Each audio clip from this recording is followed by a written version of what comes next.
En direct avec Jérôme Quaretti. Dans l'épisode précédent, on avait vu le camarade Jérôme au Club Cinéma. Et là, on se retrouve dans la patrie de Jaurès, à Carmaux, dans le Tarn. Mais aussi au Club Cinéma. Mais aussi au Club Cinéma. Club Cinéma partout, justice nulle part, Jérôme. C'est une citation de Jacques Font, il paraît.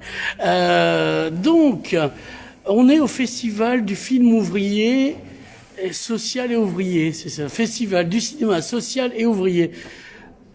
Pourquoi ? Sixième édition.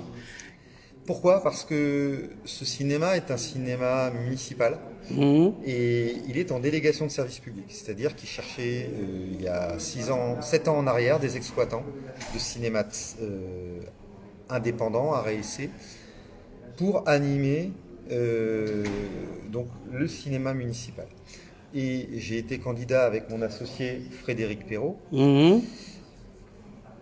Et nous avons proposé tout un tas d'animations, en plus du cahier des charges tarifaires, nos expériences professionnelles, le loyer qu'on était prêt à payer, pour développer ce cinéma.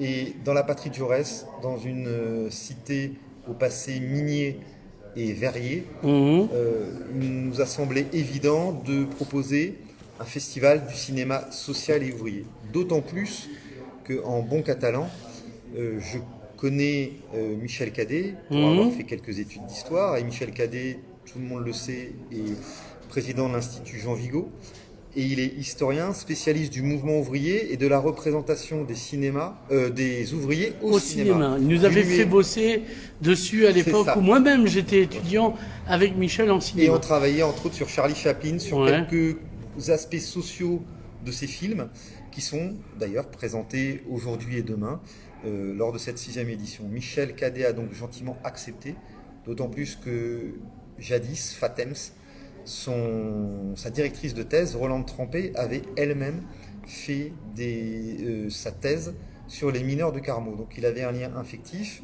puis un lien politique, je veux dire, avec Jaurès, de la même manière pour moi. Et donc il a accepté de mettre en place ce festival qui a plu à la ville de Carmaux. Et donc nous voilà maintenant, quelques années plus tard, à la 6e édition. Nous proposons donc à la fois des films français sur les thématiques sociales et ouvrières. Hier nous avons ouvert avec le Feu Sacré sur la lutte des ouvriers sidérurgistes de l'usine d'Ascoval. Nous avons vu là tout à l'heure le film documentaire sur le mouvement des Gilets jaunes qui s'appelle Un pays qui se tient sage. Voilà pour les films français. Il y en aura d'autres demain en avant-première comme le film Rouge ou le film Médecin de nuit. Il y a également des films d'autres pays, puisque la thématique sociale est bien sûr universelle et mondiale.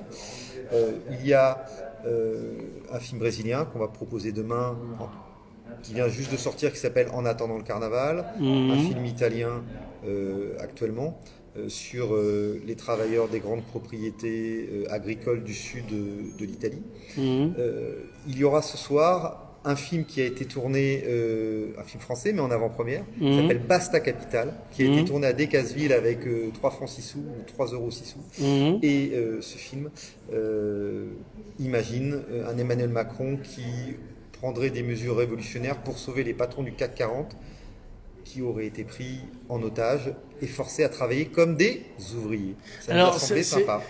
Voilà un programme éclectique dans la thématique sociale et ouvrière. Et donc, pour terminer, une diaspora catalane, Frédéric Perrault, moi-même, Michel Cadet, Anter Carmozine, pour prêcher la bonne parole du cinéma social et ouvrier. Bon, merci Jérôme. On se retrouve tout à l'heure pour d'autres aventures, parce que là, on va voir le film de Groland.